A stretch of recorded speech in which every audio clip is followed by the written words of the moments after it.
ನಮಸ್ಕಾರ ವೀಕ್ಷಕರೇ, ಜಾನಕಿ ಟಿವಿ ಸುದ್ದಿವಾಹಿನಿಗೆ ಸ್ವಾಗತ. ನಾನು ನಿಮ್ಮ ಎಂ ಮಹಾದೇವಸ್ವಾಮಿ.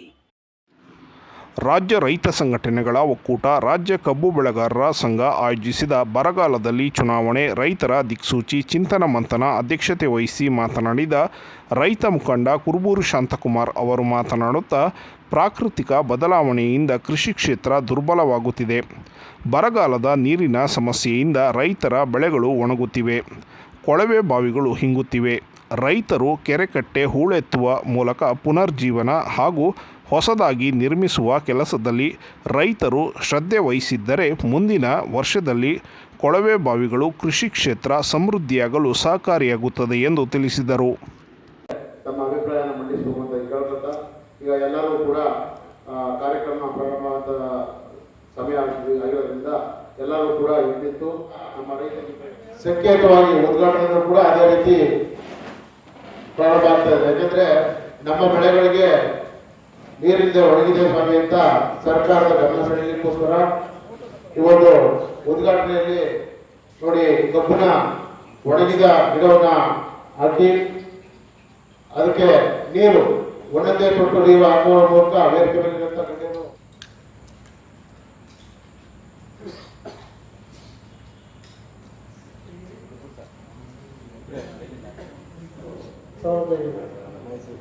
ಇವತ್ತು ಬರಗಾಲ ಅಂತ ಹೇಳಿ ನಾವು ಬೆಳಗ್ಗೆ ಇದ್ರೆ ಬರಗಾಲ ಬೆಳಗ್ಗೆ ಇದ್ರೆ ಬರಗಾಲ, ನಮ್ಮ ರೈತರಿಗೆ ಏನೂ ಆಗಿಲ್ಲ ಅಂತ ಹೇಳಿ ನಾವು ಹೋರಾಟ ಮಾಡೋದು ಒಂದು ಕಡೆ ಆಗಿದೆ.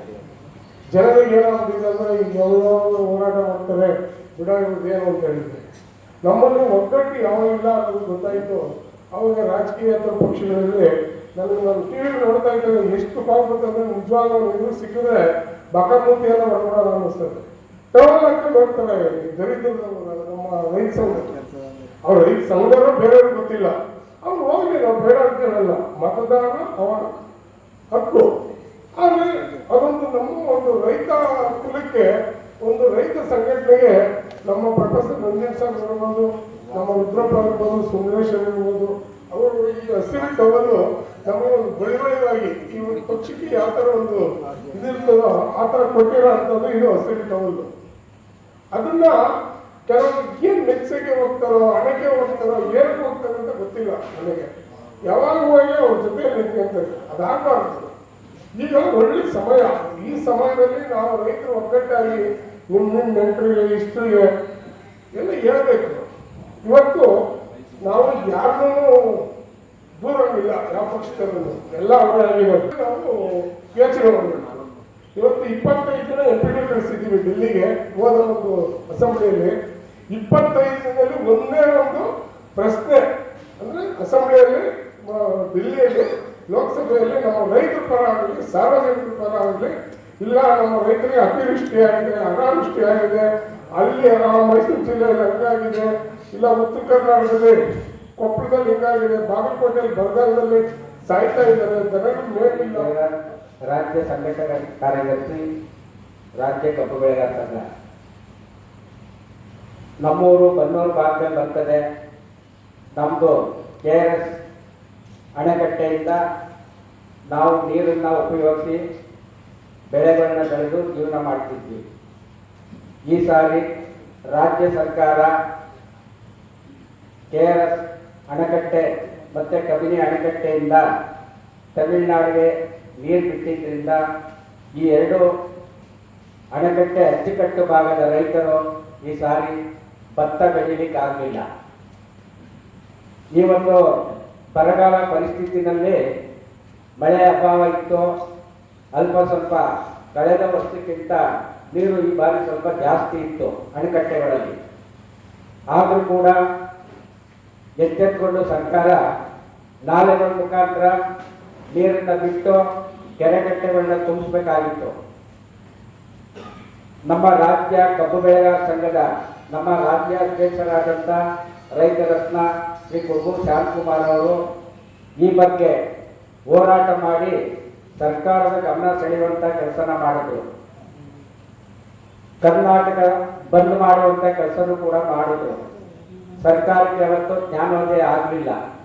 ಇವತ್ತು ಬೆಂಗಳೂರಿನಲ್ಲಿ ಕುಡಿಯೋ ನೀರಿಗೆ ಬಹಳಷ್ಟು ಸಮಸ್ಯೆ ಆಯಿತು. ಈಗ ಸರ್ಕಾರ ಲಭಾವನ್ನ ಬಾಯ್ಬಿಡ್ತಾ ಇದೆ. ಇವತ್ತು ಈ ರಾಜ್ಯದ ಮುಖ್ಯಮಂತ್ರಿ ಮನೆಗೂ ಕೂಡ ಟ್ಯಾಂಕರ್ನಲ್ಲಿ ನೀರನ್ನ ತರಿಸ್ಕೊತಾ ಇದ್ದಾರೆ. ಅವರೇನೋ ಹಣ ಉಳ್ಳವರು ನೀರನ್ನ ತರಿಸ್ಕೊತಾರೆ. ನಾವು ಗ್ರಾಮೀಣ ಭಾಗದಲ್ಲಿರ್ತಕ್ಕಂಥ ರೈತರು ಮತ್ತೆ ಜಾನುವಾರುಗಳಿಗೆ ನಾವು ಏನು ಮಾಡಬೇಕು? ಇವತ್ತು ಹಳ್ಳಿಗಳಲ್ಲಿ ಬೋರ್ವೆಲ್ಗಳ ಮುಖಾಂತರ ಟ್ಯಾಂಕಿಗೆ ನೀರನ್ನ ತುಂಬಿಸಿ ಆ ಮೂಲಕ ಚುನಾವಣೆ ಬಗ್ಗೆ ಯೋಚನೆ ಮಾಡಬೇಕು. ಯಾಕೆಂದ್ರೆ ನಾವುಗಳು ನಮ್ಮ ಬಗ್ಗೆನೇ ಯೋಚನೆ ಮಾಡ್ಬೇಕಂತ. ಯಾಕೆಂದ್ರೆ ದೇಶ ಉಳಿಸ್ತಾ ಇರೋರು ನಾವು, ಈ ದೇಶಕ್ಕೆ ಊಟ ಕೊಡ್ತಾ ಇರೋರು ನಾವು, ಬೇರೆ ಯಾರು ಅಲ್ಲ. ಹಾಗಾಗಿ ಈ ಚುನಾವಣೆ ಬಗ್ಗೆ ರೈತರು ಯೋಚನೆ ಮಾಡ್ಬೇಕು. ರೈತರುಗಳು ನಿರ್ಧಾರಗಳನ್ನ ತೆಗೆದುಕೊಳ್ಬೇಕು. ಯಾರು ನಮ್ಮ ಬೆಳೆಗಳ ಬಗ್ಗೆ ಮಾತಾಡ್ತಾನೆ, ಯಾರು ನಮ್ಮ ಕಷ್ಟಗಳ ಬಗ್ಗೆ ಮಾತಾಡ್ತಾನೆ. ನಮ್ಮ ಶಾಂತಕುಮಾರ್ ಅವರು ಮಾತು ಹೇಳಿದ್ರು, ರೈತರ ಬಗ್ಗೆ ಜ್ಞಾನ ಇಲ್ಲದೆ ಇರೋ ಬರ್ತಕ್ಕಂತಹ ಚುನಾವಣಾ ಅಭ್ಯರ್ಥಿಗಳನ್ನ ಧಿಕ್ಕರಿಸಿ ವಿರೋಧಿಸಿ ಅಂತ. ಅದನ್ನ ನಾವು ಮಾಡ್ಬೇಕಾಗಿರೋದು. ಇವತ್ತು ನಾವು ಯಾರು ನಮ್ಮಗಳ ಬಗ್ಗೆ ಧೋರಣೆಯನ್ನ ಹೊಂದಿದ್ದಾರೆ ಅವ್ರನ್ನ ನಾವು ತ್ಯಜಿಸಬೇಕಾಗಿರೋದು ಅಲ್ವಾ?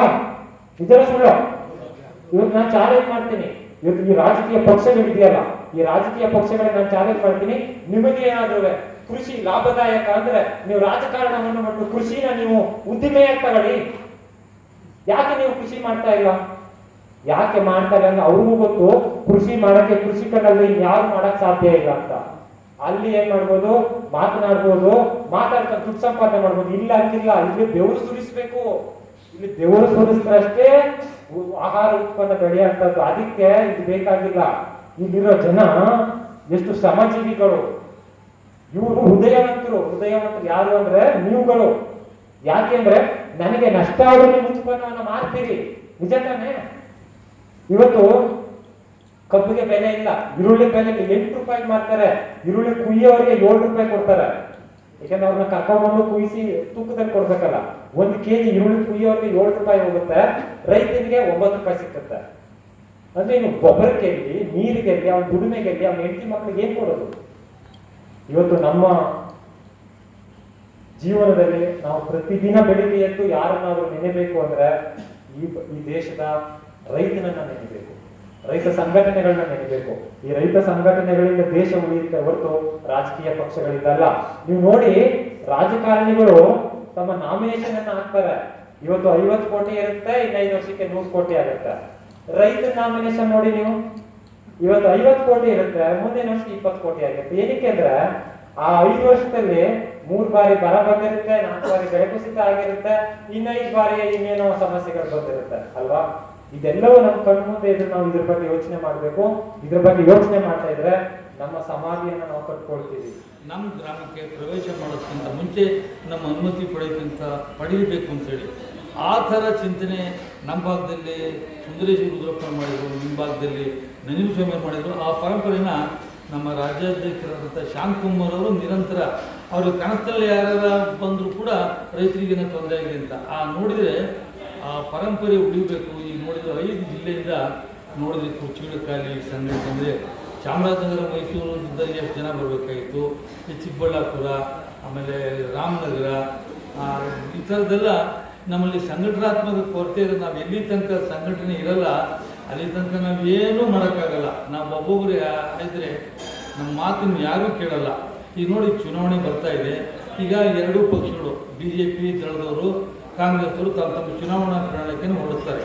ಆದರೆ ರೈತ ಪರ ಚಿಂತನೆ ಏನಾಗಿದೆ, ರೈತರಿಗೆ ಏನು ಅನುಕೂಲ ಮಾಡ್ತಾರೆ ಅನ್ನೋ ಒಂದು ಚಿಂತನೆ ಮಾಡಿ ನಾವು ಮತ್ತೊಂದು ಸರಿ ನಮ್ಮ ರಾಜ್ಯಾಧ್ಯಕ್ಷರು ಶಾಂತಕುಮಾರ್ ನೇತೃತ್ವದಲ್ಲಿ ರೈತರಿಗೆ ಈ 2 ಪಕ್ಷದವರು ಇಷ್ಟು ಅನುಕೂಲ ಮಾಡ್ತೀವಿ ಅಂತ ಹೇಳಿದ್ದಾರೆ. ಅದರಲ್ಲಿ ಸಾಧಕ ಬಾಧಕ ಎಷ್ಟು ಇದನ್ನು ಅಧಿಕೃತವಾಗಿ ಬರ್ಕೊಡ್ತಾರ ಹೇಳ್ತಾರೆ ಅಂತ ನೋಡಿ ನಾವು ಚುನಾವಣೆಯಲ್ಲಿ ಅಂಥವರಿಗೆ ನಾವು ಸಹಕಾರ ಮಾಡಿದ್ರೆ ಮುಂದಿನ ದಿನಗಳಲ್ಲಿ ರೈತರ ಅಭಿವೃದ್ಧಿ ಆಗಬೇಕು ಆಗ್ಬೋದು ಅಂತ ಒಂದು ಯೋಚನೆ. ನಾವು ಸುಮ್ಮನೆ ಹಿಂಗೆ ಯೋಚನೆ ಮಾಡ್ತಾ ಬರೀ ಮಾತಾಡಿದ್ರೆ ಆಗಲ್ಲ. ನಾವು ಸಂಘಟಿತರಾಗಬೇಕು. 4 ಜನ ಸೇರಿದರೆ ಅವಾಗ ನಾವೆಲ್ಲ ಸಾಧನೆ ಮಾಡೋಕ್ಕೆ ಸಾಧ್ಯ. ನಾರಾಯಣ ರೆಡ್ಡಿ ಅವರು, ಹಾಗೆಯೇ ವೇದಿಕೆ ಮೇಲಿರುವ ಎಲ್ಲ ನನ್ನ ಹಿರಿಯರೇ, ವೇದಿಕೆ ಹಿಂಭಾಗದಲ್ಲಿರುವಂಥ ಎಲ್ಲ ನನ್ನ ರೈತ ಹೋರಾಟಗಾರರು, ಇವತ್ತು ನಾವು ರೈತ ಸಂಘಟನೆಗಳ ಕಡೆಯಿಂದ ಒಂದು ಸ್ಲೋಗನ್ಗಳ ಮೂಲಕ ನಾವು ಇಲ್ಲಿ ಸೇರಿದ್ದೀವಿ. ಬರದ ಸ್ಥಿತಿಯಲ್ಲಿ ಚುನಾವಣೆ. ಇವತ್ತು ಬಿಸಿಲಿನಲ್ಲಿ ನಾನು ನಿನ್ನೆ 12 ಗಂಟೆವರೆಗೂ ನನ್ನ ಜಮೀನಿನಲ್ಲಿ ಕೆಲಸ ಮಾಡ್ತಾಯಿದ್ದೆ. ಆ ಸಮಯದಲ್ಲಿ ಆ ಬಿಸಿಲಿನಲ್ಲಿ ನನ್ನ ಬೆವರು ಹೆಚ್ಚು ಕಡಿಮೆ 1/4 ಲೀಟರ್ ಆದರೂ ಹೋಗಿಲ್ಲ. ಚುನಾವಣೆಗೆ ಪಾಪ ಈಗ ಓಡಾಡ್ತಾ ಇದ್ದಾರೆ ನಮ್ಮ ನಾಯಕರು, ಅವ್ರಿಗೆ 1 ಲೀಟರ್ ಹೋಗ್ತಾ ಇದ್ದೀವಿ. ನೀವೆಲ್ಲ ನೆನಪಿಟ್ಕೋಬೇಕು, ಇವತ್ತು ರಾಜ್ಯದಲ್ಲಿ 224 ಜನ ಶಾಸಕರು ಬೇರೆ ಹೇಳಿಕೆ ರೈತರ ಪರವಾಗಿ ಮಾತಾಡ್ತಾ ಇರೋದು. ಅವ್ರು ಮಾತಾಡ್ತಾ ಇರೋದೇನೆ ಭೂಮಾಫಿಯದ ಬೇರೆ ಬೇರೆ ಕಲ್ಲು ಬಂಡೆಗಳ ವಿಚಾರ, ನೀನು ಕಳ್ಳ ನಾನು ಕಳ್ಳ, ಇಷ್ಟೇ ಅವ್ರು ಮಾತಾಡ್ತಾ ಇರೋದು. ರೈತರ ಬಗ್ಗೆ ಯಾರಿಗೂ ಇಲ್ಲ. ಇವತ್ತು ಈಗಾಗಲೇ ನಮ್ಮ ಸವಿಸ್ತಾರವಾಗಿ ಹೇಳಿದ್ವಿ ರೈತರ ಕಥೆ ಏನು, ಶುಂಠಿ ಅರಿಶಿಣದ ಬಗ್ಗೆ. 20 ವರ್ಷದ ಹಿಂದೆ ನಾನು ಅರಿಶಿಣ ಬೆಳೆದೆ, ಅದನ್ನು ಬೇಯಿಸಿದೆ, ಅದನ್ನು ಒಣಗಿಸಿದೆ, ಕೊನೆಗೆ 1,500 ರೂಪಾಯಿ ಕೊಟ್ಟೆ ಕುಂಟಾಲ್. ಅವತ್ತೇ ಕೈ ಮುಗಿದ್ಬಿಟ್ಟು ಇನ್ನು ಅದು ಬೆಳೆಯಲ್ಲ. ಅಲ್ಲಿಂದ ಇಲ್ಲಿವರೆಗೆ ಶುಂಠಿನ ಬೇಕಾದಷ್ಟು ಸರಿ ಹಾಕಿದ್ದೀನಿ ನಾನು. ಒಂದೇ ಸರಿ ನನಗೆ ಒಂದು 12 ಲಕ್ಷ ಒಂದು ಎಕರೆಗೆ ಇತ್ತು. 100 ಅದು ನೋಡಿದೆ 100 ಕುಂಟಾಲ್ ಹಾಕಿ 68 ಚೀಲಕ್ಕಿತ್ತು. ಅದು ನಂತರ 25 ಹಾಕಿ ಇಲ್ಲೇ ಇಲ್ಲ. ಈಗಲೂ 3 ವರ್ಷದ ನಮ್ಮ ಶುಂಠಿ ಆಗಲೇ ಇದ್ದದ್ದು. ಯಾಕೆ ಅಂದರೆ ಈ ವರ್ಷ ಮಾತ್ರ ಮಳೆ ಹೋಗಿತ್ತು. ನಮ್ಮ ಭಾಗದಲ್ಲೆಲ್ಲ ಸಿಕ್ಕಾಪಟ್ಟೆ ಮಳೆ. ನಮ್ಮ ತೋಟಕ್ಕೆ ಹೋಗ್ತಾರೆ, ಇಷ್ಟದೆಲ್ಲ ರೈತ ಸಾಲ ಮಾಡಿರ್ತಾರೆ. ನಮ್ಮ ಕುರುಬರು ಶಾಂತಕುಮಾರ್ ಹೇಳ್ತಾ ಇರ್ತಾರೆ, ಸಾಲ ಯಾಕೆ ಮಾಡ್ತೀರಿ? ದೇಶದ ಜನತೆಗೆ ಅನ್ನ ಬೆಳೆಸ್ಕೊಡಕ್ಕೆ ಅವ್ರಿಗೋಸ್ಕರ ಸಾಲ ಮಾಡಿದ್ದೀರಿ. ನೀವು ಬೆಳೆ ಬರಲಿಲ್ಲ ಅಂದ್ರೆ ಸಾಲ ಯಾಕೆ ಕಟ್ತೀರಿ? ಇದು ನನಗೆ ಇವತ್ತು ಗೊತ್ತಾಯಿತು. ನಾವು TLD ಬ್ಯಾಂಕ್ನಲ್ಲಿ ನಾನು ಕೋಳಿಫಾರಂ ಸಾಲ ಅಂತ ಮಾಡಿದೆ. ನಂದು ಸ್ವಾಮಿನಾಥನ್ ವರದಿಯನ್ನು ಜಾರಿಗೆ ತರ್ತೀರಿ, ಕನಿಷ್ಠ ಬೆಂಬಲ ಬೆಲೆ ಶಾಸನವನ್ನು ಮಾಡ್ತೀರಿ ಅಂತ ಹೇಳಿದಂಥ ಮುಖ್ಯಮಂತ್ರಿಯಾಗಿದ್ದಂಥ ಮೋದಿ ಅವರು ಗುಜರಾತಲ್ಲಿ ಮುಖ್ಯಮಂತ್ರಿ ಆಗಿದ್ದಾಗ ರೈತರ ಕನಿಷ್ಠ ಬೆಂಬಲ ಬೆಲೆ ಯಾವುದೇ ಕಾರಣಕ್ಕೂ ಕೂಡ ಕಡಿಮೆ ಮಾರಾಟ ಮಾಡದಂಥ ವ್ಯವಸ್ಥೆ ಇರಬೇಕು, ಇದು ಶಾಸನ ಆಗಬೇಕು ಅಂತ ಕಮಿಟಿನಲ್ಲಿ ಇದ್ದಂಥ ಒಬ್ಬ ಮುಖ್ಯಮಂತ್ರಿ ಮೋದಿ ಅವರು ವರದಿ ಕೊಟ್ಟಂಥ ಮೋದಿ ಅವರು ಪ್ರಧಾನಮಂತ್ರಿ ಆಗಲಿಕ್ಕೆ 2014ರಲ್ಲಿ ಚುನಾವಣೆಗೆ ಬರ್ತಾರೆ. ಚುನಾವಣೆಯಲ್ಲಿ ಏನು ಹೇಳ್ತಾರೆ? ಸ್ವಾಮಿನಾಥನ್ ವರದಿ ಜಾರಿಗೆ ತರ್ತೀನಿ, ಕನಿಷ್ಠ ಬೆಂಬಲ ಬೆಲೆ ಕಾನೂನು ಜಾರಿಗೆ ತರ್ತೀನಿ, ನನಗೆ ಅಧಿಕಾರ ಕೊಡಿ. ದೇಶದ 139 ಕಡೆ ಭಾಷಣ ಮಾಡ್ತಾರೆ, ಬಹಿರಂಗ ಸಭೆಯಲ್ಲಿ ಭಾಷಣ ಮಾಡ್ತಾರೆ, ಚುನಾವಣಾ ಪ್ರಣಾಳಿಕೆಯಲ್ಲಿ ಹೇಳ್ತಾರೆ. ಅಧಿಕಾರಕ್ಕೆ ಬಂದ್ರಲ್ಲ, ಜಾರಿ ಮಾಡಿದ್ರ? ಮಾಡಲಿಲ್ಲ. ಪೊಲೀಸ್ ಸುಮ್ಮನೆ ಇರಲಿಲ್ಲ.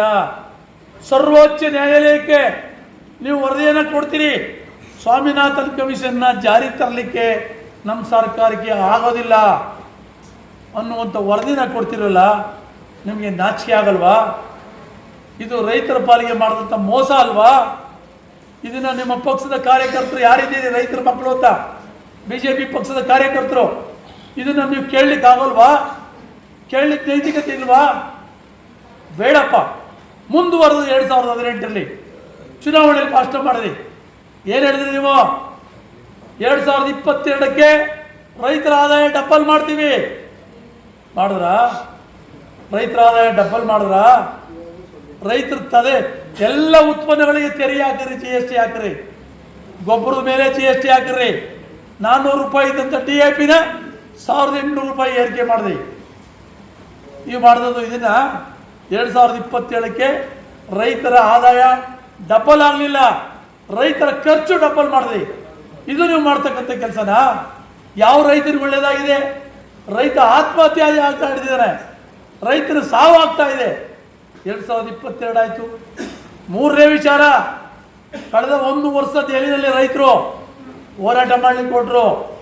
ರೈತರು ದೆಹಲಿ ಪ್ರವೇಶಕ್ಕೆ ಗೋಡೆಗಳು ಹಾಕಿರಿ, ತಂತಿ ಬೇಲಿ ಹಾಕಿರಿ, ರೋಡ್ಗಳಿಗೆಲ್ಲ ಮಳೆ ಹೊಡೆದ್ರಿ.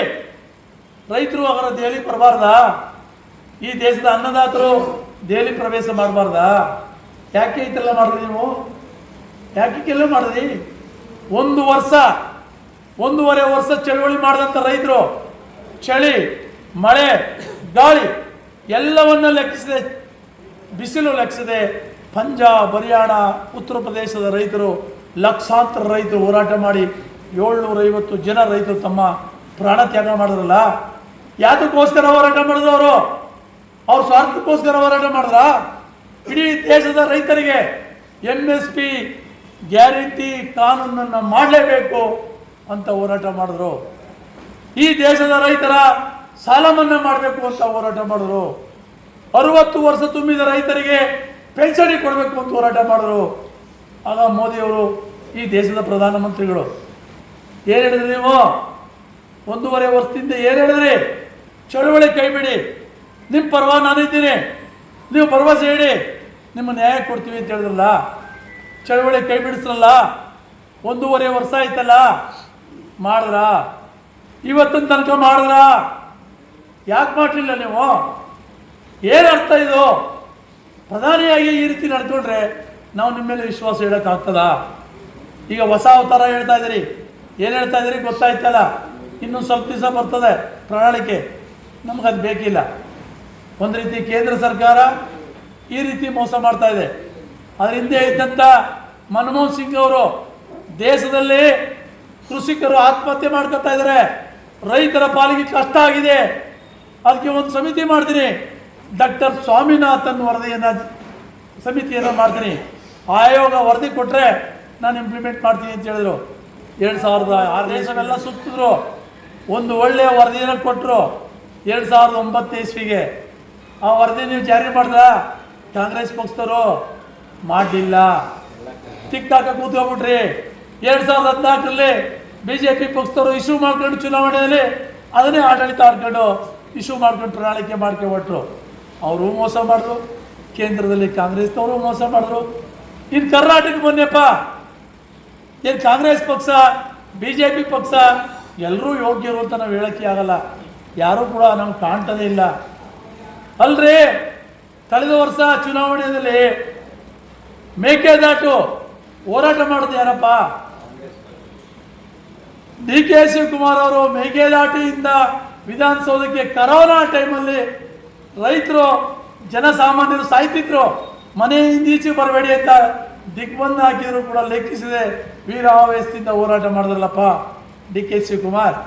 ಮೇಕೆದಾಟು ನಿರ್ಮಾಣ ಮಾಡಿದ್ರೆ 1 ವರ್ಷ ಆಯ್ತಲ್ಲಪ್ಪ ಅಧಿಕಾರಕ್ಕೆ ಬಂದು, ಮಾಡಿದ್ರ? ಹೋಲಿ ನೀವು ಮಾಡೋದು ಬೇಡಪ್ಪ, ರೈತರಿಗೆ ಯಾರು ನ್ಯಾಯ ಕೊಟ್ರೆ? ಮೇಕೆದಾಟು ನಿರ್ಮಾಣ ಮಾಡಲಿಲ್ಲ, ಕಾವೇರಿ ಅಚ್ಚುಕಟ್ಟು ಭಾಗದಲ್ಲಿರ್ತಕ್ಕಂಥ ಜಲಾಶಯಗಳ ನೀರನ್ನ ನಿಮ್ಮ ಇಂಡಿಯಾ ಒಕ್ಕೂಟಕ್ಕೋಸ್ಕರ, ಸ್ಟಾಲಿನ್ ಸ್ನೇಹಕ್ಕೋಸ್ಕರ ನೀರನ್ನೆಲ್ಲ ದಾರ ಎರೆದ್ಬಿಟ್ರಿಲ್ಲಪ್ಪ ತಮಿಳ್ನಾಡಿಗೆ. ಕಾವೇರಿ ಅಚ್ಚುಕಟ್ಟು ರೈತರೆಲ್ಲ ಬಲಿ ಕೊಟ್ಬಿಟ್ರಿಲ್ಲಪ್ಪ. ಇದು ನಿಮಗೆ ಸೌಜನ್ಯ ಒಂದು ನ್ಯಾಯ ಬರ್ತದ? ಇದು ಮನಸ್ಸಿಗೆ ಒಳ್ಳೇದಾಗ್ತದ? DK ಶಿವಕುಮಾರ್ ಅವರೇ, ಇದು ನೀವು ಮಾಡ್ತಕ್ಕಂಥ ಕೆಲಸನಾ? ಇದು ರೈತರ ಹಿತಕ್ಕಾಗಿ ಮಾಡೋಂಥ ಕೆಲಸನಾ? ಬೇಡಪ್ಪ. ನಮ್ಮ ಸಿದ್ದರಾಮಯ್ಯನವರು ಮುಖ್ಯಮಂತ್ರಿ ಆಗಲಿಕ್ಕೂ ಮೊದಲು BJP ಅವರು ರೈತರ ಭೂಮಿನೆಲ್ಲ ಶ್ರೀಮಂತರು ಕೊಟ್ಬಿಡ್ತಾರೆ, ಭೂ ಸುಧಾರಣೆ ಕಾಯ್ದೆ ಮಾಡಿಬಿಟ್ಟು ಎಲ್ಲ ಇಂಡಸ್ಟ್ರಿಗಳು ಜಮೀನೆಲ್ಲ ಖರೀದಿ ಮಾಡ್ಕೊಂಡ್ಬಿಡ್ತಾರೆ. ಇದು ಸರಿಯಲ್ಲ ಅಂತ ವೀರಾವೇಶದಲ್ಲಿ ವಿಧಾನಸಭೆಯಲ್ಲಿ ವಿರೋಧ ಪಕ್ಷದ ನಾಯಕರಾಗಿ ಭಾಷಣ ಮಾಡಿದ್ರಲ್ಲ. ನಾನು ಅಧಿಕಾರಕ್ಕೆ ಬಂದರೆ ಚಿಟಿಕೆ ಒಡೆದ್ರೊಳಗಾಗಿ ಭೂ ಸುಧಾರಣೆ ತಿದ್ದುಪಡಿ ಕಾಯ್ದೆನ ರದ್ದು ಮಾಡ್ತೀನಿ ಅಂತ ಹೇಳಿದ್ರಲ್ಲ, ರದ್ದು ಮಾಡಿದ್ರೆ. APMC ಕಾಯ್ದೆ ತಿದ್ದುಪಡಿ ಕಾಯ್ದೆ ರದ್ದು ಮಾಡ್ತೀವಿ ಅಂತ ಹೇಳಿದ್ರಲ್ಲ ಸಿದ್ದರಾಮಯ್ಯನವರೇ, ರದ್ದು ಮಾಡಿದ್ರ? ಮಾಡಿಲ್ಲ. ಬೇಡಪ್ಪ, 2-3 ತಿಂಗಳಾಯ್ತಲ್ಲ ಬರಗಾಲ ಬಂದು, ಬರಗಾಲಕ್ಕೆ ನೀವು ಪರಿಹಾರ ಕೊಟ್ರ? ಅರ್ಧ ಜನಕ್ಕೆ 2,000 ಕೊಟ್ರಿ, ಭಿಕ್ಷಾ ರೂಪದ ಪರಿಹಾರ, ಅರ್ಧ ಜನಕ್ಕೆ ಕೊಡಲಿಲ್ಲ. ಏನಿದ್ರ ಅರ್ಥ? ಬರಗಾಲದಿಂದ ರೈತರು ಸಾಯ್ತಾ ಇದ್ದಾರೆ. ಕೇಳ್ತಕ್ಕಂಥವ್ರು ಯಾರು? ಇದು ಕೇಳ್ತಕ್ಕಂಥ ಜನಕ್ಕೆ ಇಲ್ಲಿ ಕೂತಿರ್ತಕ್ಕಂಥ ಇಷ್ಟೇ ಜನ ಅಲ್ಲ, ಇಡೀ ರಾಜ್ಯದಲ್ಲಿ ನಿಮ್ಮಂಥ ನಮ್ಮಂಥವರು ಲಕ್ಷಾಂತರ ಜನ ಉಟ್ಕೋಬೇಕು, ಹಳ್ಳಿಗಳಲ್ಲಿ ಪ್ರಶ್ನೆ ಮಾಡುವಂತಾಗಬೇಕು. ಆಗ ಮಾತ್ರ ಈ ಪರಿಹಾರ ಸಿಗ್ಲಿಕ್ಕೆ ಸಾಧ್ಯ ಇದೆ. ಬಂಧುಗಳೇ, ಎಲ್ಲ ರಾಜಕೀಯ ಪಕ್ಷಗಳು ಸ್ವತಂತ್ರ ಬಂದ 76 ವರ್ಷಗಳಲ್ಲಿ ರೈತರನ್ನು ಶೋಷಣೆ ಮಾಡಿದ್ದಾರೆ, ರೈತರನ್ನು ಬಲಿಪಶುಗಳು ಮಾಡಿದ್ದಾರೆ, ರೈತರನ್ನು ಸಮಾಧಿ ಮಾಡಿಕೊಳ್ಳುವಂಥ ವ್ಯವಸ್ಥೆಗೆ ತಂದಿದ್ದಾರೆ. ರೈತರ ಸಮಾಧಿನ ರೈತರೇ ಮಾಡ್ಕೊಳ್ಳಿ, ರೈತರ ಹಳ್ಳಿಗಳನ್ನು ಸ್ಮಶಾನ ಮಾಡ್ಕೊಳ್ಳಿ ಅಂತ ಒಂದು ವಾತಾವರಣವನ್ನು ನಿರ್ಮಾಣ ಮಾಡ್ತಾ ಇದ್ದಾರೆ. ನಾವು ಇನ್ನಾದರೂ ಎಚ್ಚೆತ್ತುಕೊಂಡು ರೈತರ ಮಕ್ಕಳು ಬುದ್ಧಿವಂತರಾಗದೇ ಇದ್ದರೆ ಖಂಡಿತವಾಗಲೂ ಕೂಡ ನಾವು ನ್ಯಾಯ ಸಿಗೋದಿಲ್ಲ. ನಾವು ಭಾಳ ಮನನೊಂದು ಮಾತಾಡ್ತಾ ಇದ್ದೀರಿ, ನಾನು 40 ವರ್ಷಗಳ ಹೋರಾಟದಲ್ಲಿ ನನ್ನ ಜೊತೆ ಇದ್ದವರು ಮುಖ್ಯಮಂತ್ರಿಗಳಾಗಿದ್ದಾರೆ, ಮಂತ್ರಿಗಳಾಗಿದ್ದಾರೆ, ಈಗಲೂ ಮಂತ್ರಿಗಳಿದ್ದಾರೆ, ವಿರೋಧ ಪಕ್ಷದಲ್ಲಿದ್ದಾರೆ, ಸೆಂಟ್ರಲ್ ಮಿನಿಸ್ಟರ್ಗಳಾಗಿದ್ದಾರೆ ನನ್ನ ಜೊತೆಲಿದ್ದವರು. ನಾನಂತೂ ರೈತರ ಪರವಾಗಿ ರೈತರಾಗಿ ರೈತರಿಗೋಸ್ಕರ ಕೆಲಸ ಮಾಡ್ತಾಯಿದ್ದೀನಿ. ಏನಾದರೂ ರೈತರು ಒಳ್ಳೇದಾಗಲಿ ಅಂತ ತಾವೆಲ್ಲ ಭಾಷಣ ಮಾಡುವಾಗ ಹೇಳಿದ್ರಿ, ನನ್ನ ವಿಚಾರವನ್ನು ಎಲ್ಲ ಪ್ರಸ್ತಾಪ ಮಾಡಿದ್ರಿ. ನಮ್ಮಿಂದ ಇಷ್ಟು ಜನ ಇಷ್ಟೊಂದು ವಿಚಾರಗಳನ್ನ ಹೇಳ್ತಾ ಇದ್ದೀರಲ್ಲ, ಇಷ್ಟೊಂದು ಪರಿಣಾಮ ಆಗಿದೆಯಲ್ಲ, ಅದೇ ನನಗೆ ತೃಪ್ತಿ ತರ್ತಕ್ಕಂಥ ವಿಚಾರಗಳು. ಖಂಡಿತವಾಗ್ಲೂ ಬದಲಾವಣೆ ತರ್ಬೋದು. ನಾನು ಮೊನ್ನೆ WTO ಮೀಟಿಂಗ್ಗೆ ಅಬುಧಾಬಿಗೆ ಹೋಗಿದ್ದೆ. ನಂಜುಂಡಸ್ವಾಮಿಯವರು MD ನಂಜುಂಡಸ್ವಾಮಿಯವರು WTO ವಿರೋಧ ಮಾಡಲಿಕ್ಕೆ ಜಿನುವಾಕ್ಕೆ 300-400 ಜನ ರೈತರು ಕರ್ಕೊಂಡು ಹೋಗಿದ್ರು. ಆಗ ನಾನು ರೈಸ್ ಸಂಗ್ಲರ್ ಇರಲಿಲ್ಲ. ಆದರೂ ಕೂಡ ಆ ಒಂದು ಅವಲೋಕನವನ್ನು ನೋಡಿತು. ಯಾವುದೇ ನದಿ ಇಲ್ಲ, ಯಾವುದೇ ಕೆರೆ ಕಟ್ಟೆ ಇಲ್ಲ, ಯಾವುದೇ ಮರ ಗಿಡ ಇಲ್ಲ, ಒಂದು ಮರ ಗಿಡ ಇಲ್ಲ. ಆದರೆ ಇಡೀ ದೇಶದಲ್ಲಿ, ಪ್ರಪಂಚದಲ್ಲಿ ಶ್ರೀಮಂತ ರಾಷ್ಟ್ರ. ಒಂದು ಬಾವಿ ಇಲ್ಲ, ಒಂದು ನದಿ ಇಲ್ಲ, ಒಂದು ಮರ ಇಲ್ಲ, ಒಂದು ಗಿಡ ಇಲ್ಲ, ಒಂದು ವ್ಯವಸಾಯ ಇಲ್ಲ. ಪ್ರಪಂಚದಲ್ಲಿ ಶ್ರೀಮಂತ ರಾಷ್ಟ್ರ. ನಾವು 22 ರೂಪಾಯಿ ಕೊಟ್ಟರೆ ಅವರು 1 ರೂಪಾಯಿ ಕೊಡ್ತಾರೆ. ದುಬೈ ಎನ್ನುವ ದೇಶದಲ್ಲಿ, ಆ ದೇಶ ಅಷ್ಟು ಪ್ರಬಲವಾಗಿ ಬೆಳೆದಿದೆ. ನನಗೆ ದುರಂತ, ನಮ್ಮ ದೇಶದಲ್ಲಿ ಇರ್ತಕ್ಕಂಥ, ನಾನು ಸುಮಾರು 8-10 ರಾಷ್ಟ್ರಗಳನ್ನು ನೋಡಿದ್ದೇನೆ. ನಮ್ಮ ದೇಶದಲ್ಲಿರ್ತಕ್ಕಂಥ ಖನಿಜ ಸಂಪತ್ತು, ಅರಣ್ಯ ಸಂಪತ್ತು, ನದಿ ಸಂಪತ್ತು, ಭೂಮಿ ಸಂಪತ್ತು, ಪ್ರಕೃತಿ ಸಂಪತ್ತು, ಇಡೀ ಪ್ರಪಂಚದ, ಆಮೇಲೆ ಹವಾಮಾನ ಸಂಪತ್ತು ಪ್ರಪಂಚದ ಎಲ್ಲೂ ಕೂಡ ಇಲ್ಲ. ಅಷ್ಟೆಲ್ಲ ಇದ್ರೂ ಕೂಡ ನಮ್ಮ ದೇಶ ಈ ಮಟ್ಟದಲ್ಲಿ ಇದೀವಲ್ಲ, ನನಗೆ ನಿಜವಾಗ್ಲೂ ಕೂಡ ತಲೆ ಒಳಗಡೆ ಏನಪ್ಪ ಈ ದೇಶ, ನಮ್ಮ ದೇಶ ಯಾಕಪ್ಪ ಈ ಮಟ್ಟಕ್ಕೆ ಬಂದಿದೆ ಅನ್ನುವಂಥ ಯೋಚನೆ ಆಗ್ತಾ ಇದೆ. ಇಷ್ಟೆಲ್ಲ ಸಂಪತ್ತಿದ್ರೂ ಕೂಡ ನಾವು ಹಿಂದೆ ಇದ್ದೀವಿ ಅಂತ ಹೇಳಿದ್ರೆ, ನಮ್ಮ ರೈತರು 80% ರೈತಿದ್ದೀವಿ, 70% ರೈತಿದ್ದೀವಿ. ನಮ್ಮ ರೈತರ ಬದುಕು ಹಸನಾಗಿಲ್ಲ. ದುಬೈನಲ್ಲಿ ಒಬ್ಬ ಚಪ್ಪಲಿ ಹೊಲಿಯೋನು ಕೂಡ ತಿಂಗಳಿಗೆ 1 ಲಕ್ಷ ರೂಪಾಯಿ ಸಂಪಾದನೆ ಮಾಡ್ತಾ ಇದ್ದಾರೆ.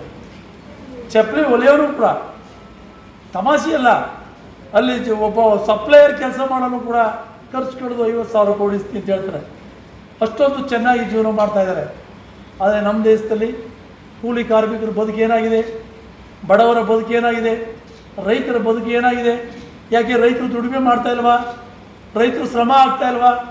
ಅರ್ಧ ಲೀಟ್ರು ಬೆವರು ಸುರಿಸ್ತೀವಿ ಅಂತ ಹೇಳಿದ್ರು ನಮ್ಮ ಧರ್ಮರಾಜವರು. ಇಷ್ಟೆಲ್ಲ ಬೆವರು ಸುರಿಸ್ತಾ ಇದ್ದೀವಿ. ನಾನೂ ಬೆವರು ಸುರಿಸಿದ್ದೀನಿ. 40 ವರ್ಷಗಳಿಂದ ನಾನು ಜಮೀನಲ್ಲಿ ವ್ಯವಸಾಯ ಮಾಡಿದ್ದೀನಿ. ಅವತ್ತು 2 ಕ್ವಿಂಟಾಲ್ ರಾಗಿ ಬೆಳೀತಾ ಇದ್ವಿ, 2 ಕ್ವಿಂಟಾಲ್ ಜೋಳ ಬೆಳೀತಾ ಇದ್ವಿ. ಇವತ್ತು 20 ಕ್ವಿಂಟಾಲ್ ರಾಗಿ ಬೆಳೀತಾ ಇದ್ದೀವಿ ಎಕರೆಗೆ. 15-20 ಕ್ವಿಂಟಾಲು ಜೋಳ ಬೆಳೀತಾ ಇದ್ದೀವಿ, 25 ಕ್ವಿಂಟಾಲ್ ಭತ್ತ ಬೆಳೀತಾ ಇದ್ದೀವಿ.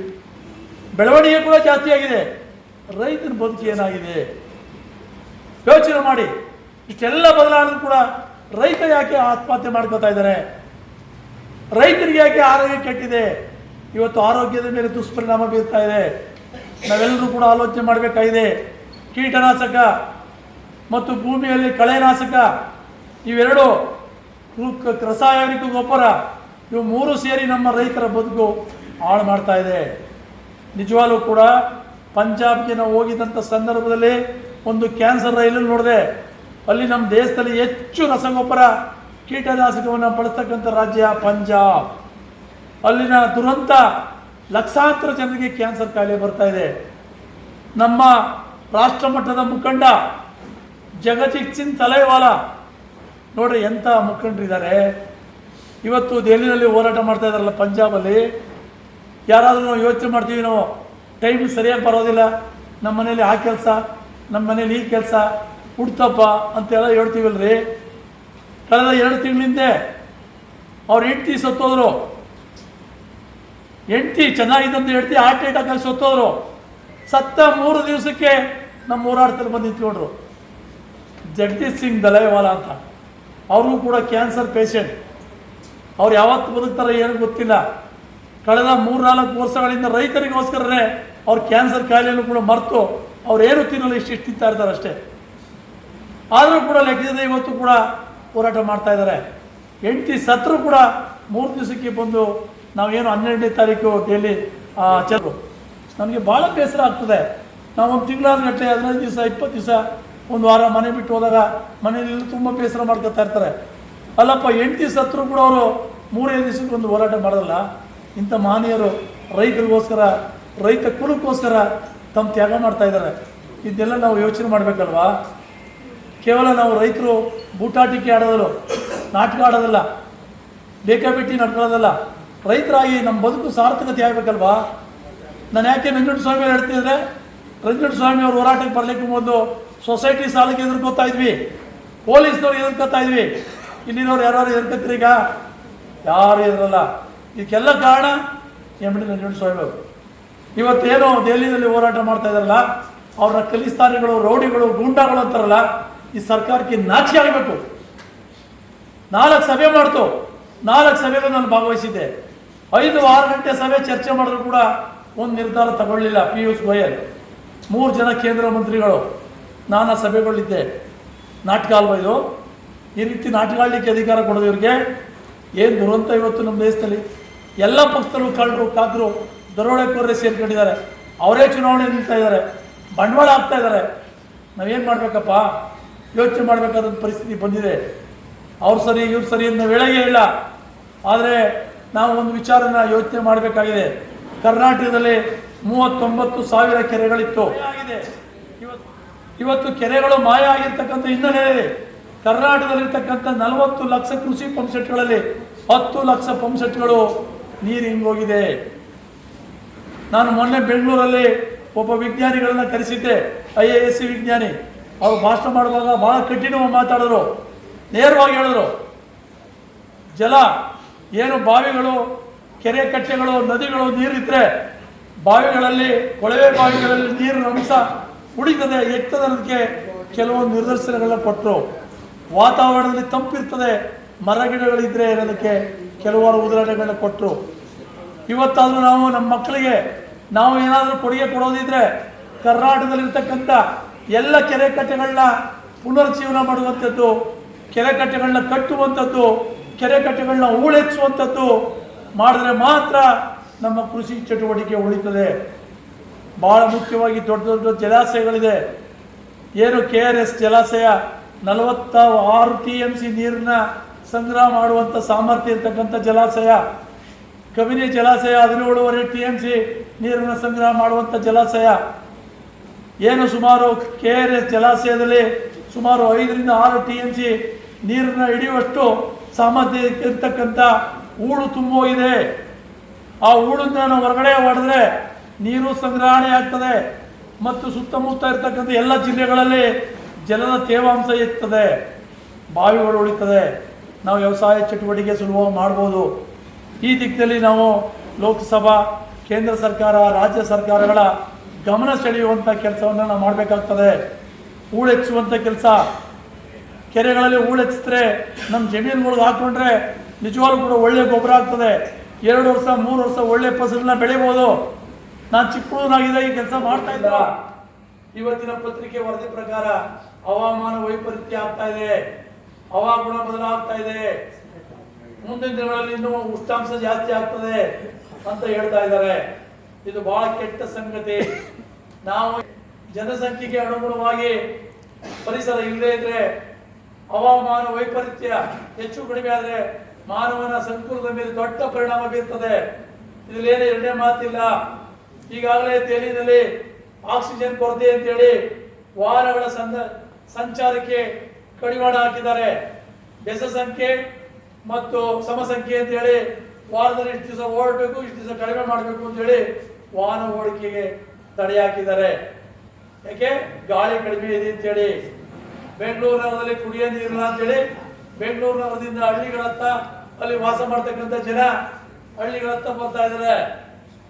ಮುಂದಿನ ದಿನಗಳಲ್ಲಿ ನಗರ ಪ್ರದೇಶಗಳಲ್ಲಿ ಭೀಕರವಾದ ಸಮಸ್ಯೆ ಸೃಷ್ಟಿಯಾಗ್ತದೆ. ನಾವೆಲ್ಲರೂ ಕೂಡ ಪರಿಸರವನ್ನು ಉಳಿಸಬೇಕು, ಪರಿಸರವನ್ನು ಬೆಳೆಸಬೇಕು. ಬೇರೆ ಬೇರೆ ದೇಶಗಳಲ್ಲಿ ಆಮ್ಲಜನಕವನ್ನು ಖರೀದಿ ಮಾಡ್ತಾ ಇದ್ದಾರೆ. ಯಾವುದೋ ಒಂದು ದೇಶದಲ್ಲಿ ಕೇಳಿದ್ರೆ ಒಬ್ಬ ವಿಜ್ಞಾನಿ ಹೇಳಿದ್ರು, 1 ಎಕರೆಯಲ್ಲಿ ಮರ ಗಿಡಗಳನ್ನ ಬೆಳೆಸಿದ್ರೆ ಅವ್ರಿಗೆ ಸರ್ಕಾರದಿಂದ ಅದೆಷ್ಟೋ ಲಕ್ಷ ರೂಪಾಯಿ ಕೊಡ್ತಾ ಇದ್ದಾರೆ. ಮರ ಗಿಡ ಬೆಳೆಸ್ತಕ್ಕಂಥ ಒಬ್ಬ ರೈತರಿಗೆ ಕೇವಲ ಮರ ಬೆಳೆಸಿದ್ರೆ ಅಂದ್ರೆ ಆ ಮಟ್ಟಕ್ಕೆ ಬಂದಿದೆ ಅಂತ ಹೇಳಿದ್ರೆ ನಾವು ಇದೆಲ್ಲ ಮುಂದಿನ ತಲೆಮಾರಿಗೆ ಹೇಳ್ಬೇಕಾ, ಅವ್ರಿಗೆ ಬಿಟ್ಟು ಹೋಗ್ಬೇಕಾ, ಅಥವಾ ನಮ್ಮ ಮಕ್ಕಳು ಮೊಮ್ಮಕ್ಕಳಿಗೆ ನಾವು ಏನಾದರೂ ಪರಿಸರ ಒಳ್ಳೆಯ ನೀರನ್ನ ಕೊಡುವಂಥ ಕೆಲಸವನ್ನು ಮಾಡಬೇಕಾ ಯೋಚನೆ ಮಾಡಿ ಆರೋಗ್ಯವಂತ ಆಹಾರವನ್ನು ಕೊಡಬೇಕು. ಯೋಚನೆ ತೆರಿಗೆ ಹಣ ತಗೊಂಡು ಸಂಬಳ ತಗೋತಾ ಇದ್ದೀರಿ, ನಮ್ಮ ನುಡಿಸಬೇಕಾದ್ರೆ ಯಾರು? ಇದನ್ನ ನಾವು ಪ್ರಶ್ನೆ ಮಾಡಬೇಕಾಗಿದೆ. ಆ ಪ್ರಶ್ನೆ ಮಾಡೋಕ್ಕೋಸ್ಕರ ಒಂದು ಡೆಲಿಗೇಷನ್ ಹೋಗೋಣ ಅಂತ ನಾನು ಯೋಚನೆ ಮಾಡಿದ್ದೀನಿ. ನಾರಾಯಣ ರೆಡ್ಡಿ ಅವರೇ, ನಾವೆಲ್ಲ ಸೇರ್ಕೊಂಡು ಒಂದು 25 ಜನ 12ನೇ ತಾರೀಕು 13ನೇ ತಾರೀಕು ಬೆಂಗಳೂರಿಗೆ ಭೇಟಿ ಮಾಡಿ ಈ ಒಂದು ವಿಚಾರವನ್ನು ನಾವು ಮಾಡಬೇಕು. ಒಂದು ಅವರ ಕೇಳೋಣ, ನೀವು ಚುನಾವಣೆಗೆ ಯಾವ ರೀತಿ ಒಂದು ಅಧಿಕಾರಿಗಳ ತಂಡ ಮಾಡಿದಿರಿ, ಅದೇ ರೀತಿ ರೈತರ ಬರಗಾಲದ ಸಮೀಕ್ಷೆಯನ್ನು ಮಾಡಿ ಬರಗಾಲದ ಪರಿಹಾರವನ್ನ, ಬರಗಾಲದ ಕೆಲಸವನ್ನ ಮಾಡಲಿಕ್ಕೆ ಜಿಲ್ಲಾ ಮಟ್ಟದಲ್ಲಿ ಅಧಿಕಾರಿಗಳ ತಂಡವನ್ನು ಮಾಡಿ ಸಮರೋಪಾದಿಯಲ್ಲಿ ಸ್ಥಳದಲ್ಲೇ ಕೆಲಸವನ್ನ ಮಾಡುವಂತ ನಿರ್ಧಾರ ಮಾಡುವಂತ ಕೆಲಸವನ್ನ ಮಾಡಬೇಕು.